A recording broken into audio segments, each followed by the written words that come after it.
Good morning, everybody.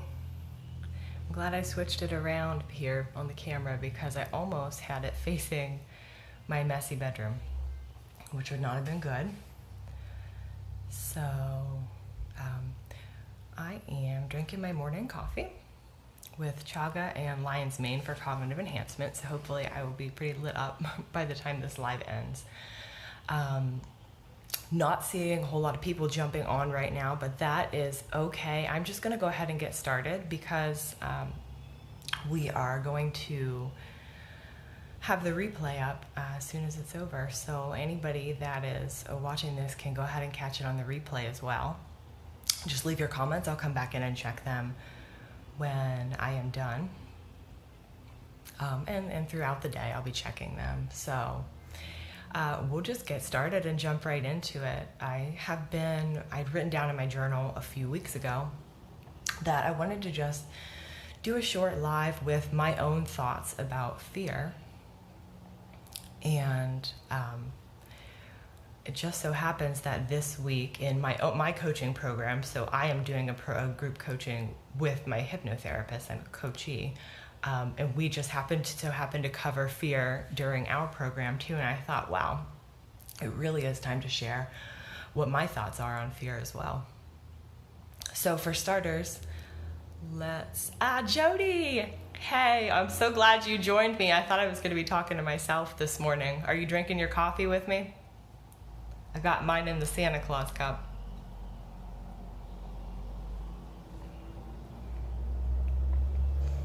And guys, sometimes if you write a comment, sometimes it's a little bit of a delay in when I can see it. So again, if I don't answer right away, I will check back in afterwards and check over the comments. So we were just getting started talking about fear.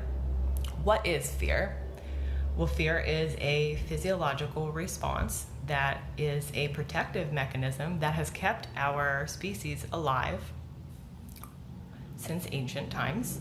So it is essential, it is necessary for survival, right? So think about if you are going to a friend's house and you pull in her driveway and get out of your car and all of a sudden you see her neighbor's dog growling and running towards you, you feel fear and jump back in your car. This fear protects you. So it definitely is essential. Without fear, we would be dead. But there's another side to fear, and that is the emotional state of fear, the type of fear that holds us back. And what that is really just our ego protecting us from what is unknown and what is unfamiliar. And another thing that I want to touch on is fear of just the fear around, because a lot of us have this, and I have it too, is fear around what other people are going to think of us, right?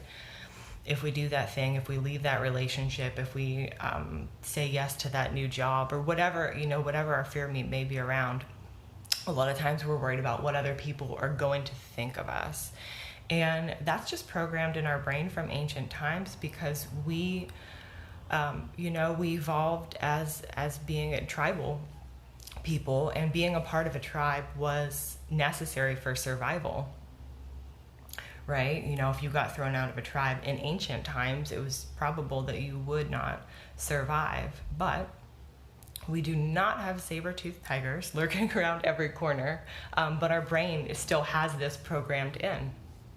So that's something to keep in mind too. But basically, fear is really just kind of the edges of our comfort zone and the unknown. And it's just an emotional state that we just have to overcome, because the only way that we can grow is by stretching out those edges of our comfort zone. So it is essential. And with that said, I'm going to go into and again, this is not an all-inclusive list. These are just kind of my own thoughts and my own practices around how to get over fear, because there is no way to completely eliminate that feeling. You really do, in the end, just have to do it. But there are some kind of thought processes and practices that you can do that can kind of help you through that. So number one is truly just recognizing it for what it is, which is what we just talked about, which is just your mind protecting you from the unknown. just recognize that, because the unknown and the unfamiliar, it isn't always bad. And in fact, a lot of times, it's better, right? Sometimes we're living in discomfort just because it's what we know. And again, I'll use the example of staying in an uncomfortable relationship with somebody. And a lot of times people will stay in a relationship for years that's toxic because they're afraid of the unknown or of being alone. So number one is just recognize fear for exactly what it is, an emotional state that is in place to protect you from the unknown, right? And then number two is understanding that everybody feels this way. Like everybody. The most successful people, the most confident people all feel fear. It's just that for them, it's not an option to not push past that fear, right? So everybody feels it, and it's normal and it's natural, okay? So next up is a more actionable step. I'm going to take a sip of my coffee though. Next up is a more actionable step that I like to do. Hi Abnain, hi Wes. Thanks for joining me for coffee this morning. Okay, so step number 3, our first actionable step really, is to sit down with your journal and write down the worst case scenario. So whatever that fear is that you're holding in your heart, whether it's a public speaking event or a new job or change of relationship or anything, you're going to sit down and you're going to write out the worst case scenario.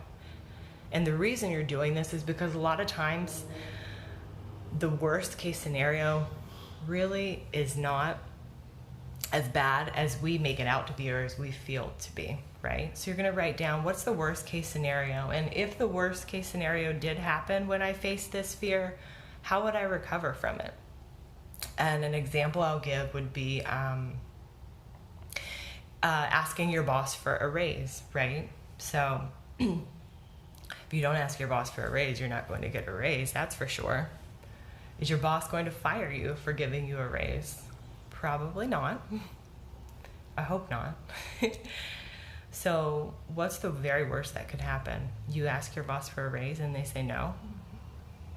Okay.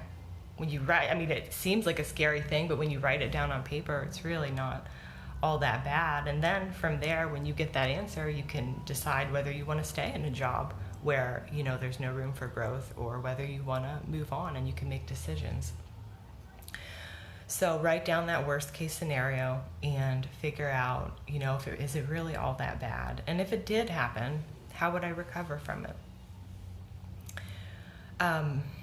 Let's see. Okay, next, number 4, write down the best case scenario, okay? So what if I do this thing, I face this fear, and what would be the best case scenario that could happen?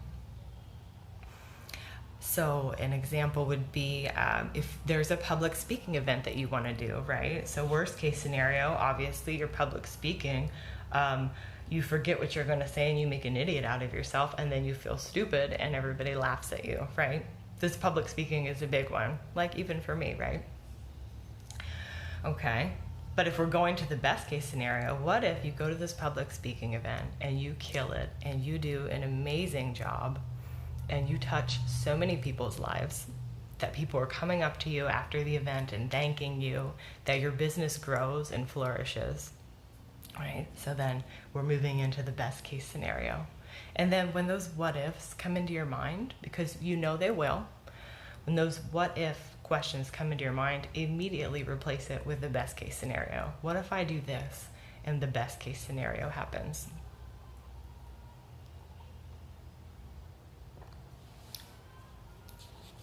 Okay, so I was going to try to do this without notes, but I do have to look at my notes here for my next one.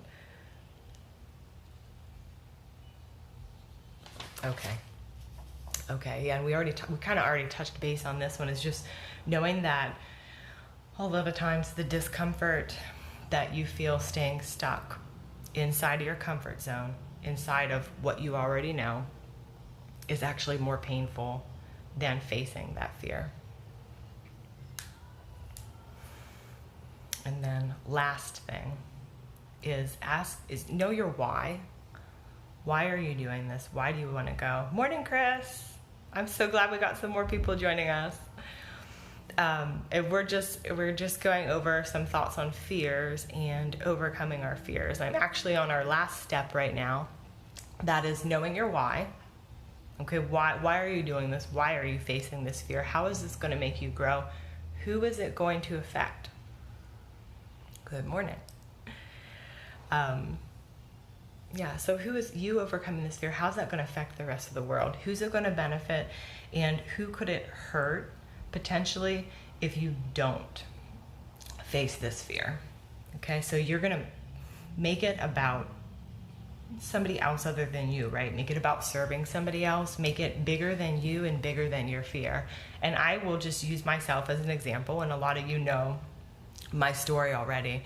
But I'm just going to share this part of my story. And if there's anybody on here that's watching this that knows me from childhood, you know that I historically was very, very shy. Like, I wouldn't even raise my hand in class to answer questions when the teacher asked questions because I was so shy. I had no confidence. I was scared to be seen. I was scared to be heard.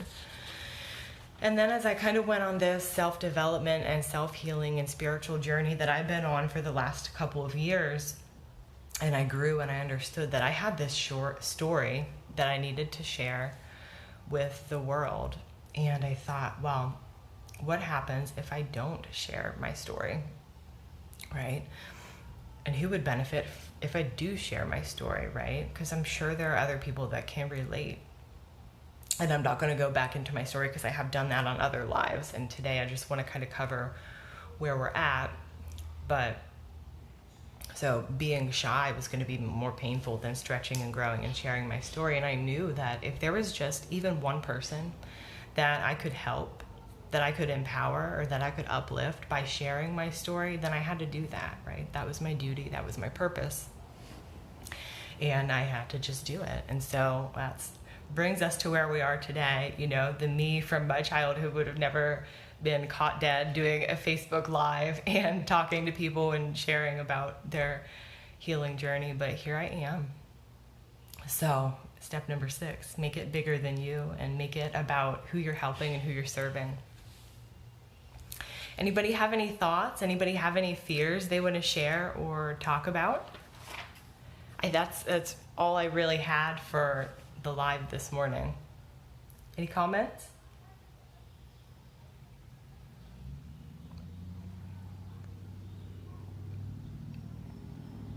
Okay. So I don't see any other comments coming up. And again, sometimes they're a little delayed, so I'm sorry if anybody did write any comments on here and I didn't catch them, but feel free to, if you're watching on replay, feel free to put some comments on and I will get back. I'll be checking back throughout the day. Feel free to message me privately. I will be happy to talk to anybody that has any questions, comments, or anything they just want to talk about. And remember, to grow, the only way to grow is to stretch out the edges of our comfort zone. Okay? That is necessary. Don't let fear hold you back. Don't let your fear keep you small, because that dream that you have inside, as long as it's a dream that's for the highest good of everybody involved, that is divine. That is your purpose. That's, you know, for you to creatively express in this lifetime here on earth. So don't hold it inside. Don't let your fear stay small or keep you small. Don't let your fear stay small. Don't let your fear keep you small. Okay. Thanks, Jody. Great. Okay. So I'm going to go ahead and stop this live right now, and I'll catch you guys on the replay.